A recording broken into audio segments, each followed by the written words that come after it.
At stake is not just the future of Ukraine, it is an existential question for Europe as a whole, and therefore vital for Britain's national interest.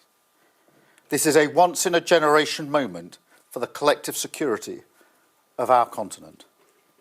Only a lasting peace in Ukraine that safeguards its sovereignty will deter Putin from further aggression in the future.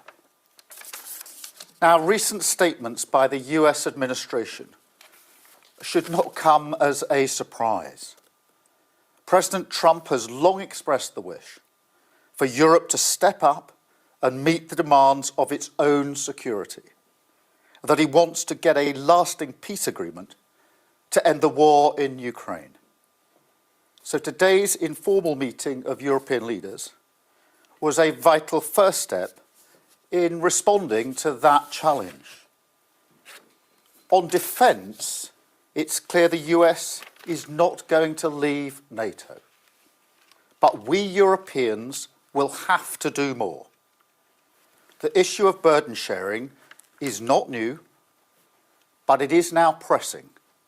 And Europeans will have to step up, both in terms of spending and the capabilities that we provide.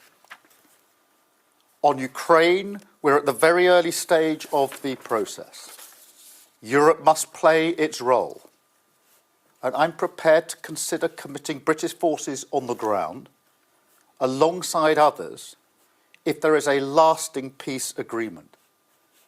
But there must be a US backstop, because a US security guarantee is the only way to effectively deter Russia from attacking Ukraine again.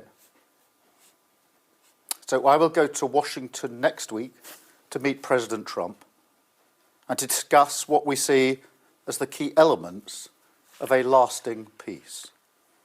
I spoke to President Zelensky on Friday and will do so again in coming days. And we envisage a further meeting with European colleagues when I return from the US.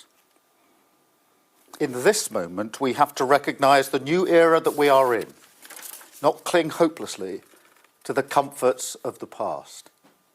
It's time for us to take responsibility for our security, for our continent.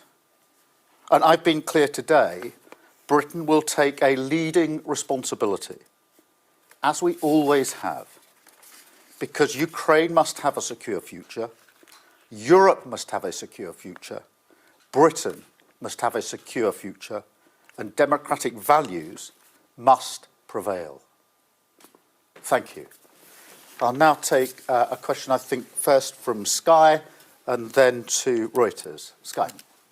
Prime Minister, by unilaterally starting talks with Russia, has the United States undermined the UK, Europe and Ukraine? What the United States wants is lasting peace. That's what Ukraine wants. That's what the United Kingdom wants. And that's what European allies want. What is important is that we ensure that Ukraine is in the strongest possible position if we're to go into talks or if the fighting is to continue. And to ensure that if there's discussion about any guarantees that are being provided, that the European nations show willing, as I have done, but also are absolutely clear that it must be with a US backstop, because I don't believe it'll be a guarantee if there isn't the US backstop behind those security guarantees. Thank you. What sort of future do you see for any Ukraine peace deal if the United States will not guarantee to put troops on the ground? Well, look, we're at a very early stage of the discussions at the moment. The war is going on, and the quickest way to end the war is, of course, for Russia to cease its aggression. So this is the very early stages. I do think that it's right that European nations, including the UK, show a willingness to do more in our own collective self-defence. This is a generational moment for that reason. This is not a new issue. It's an issue we've talked about many, many times, about the need for Europeans to step up. This is the moment to do so, including, if necessary, security guarantees.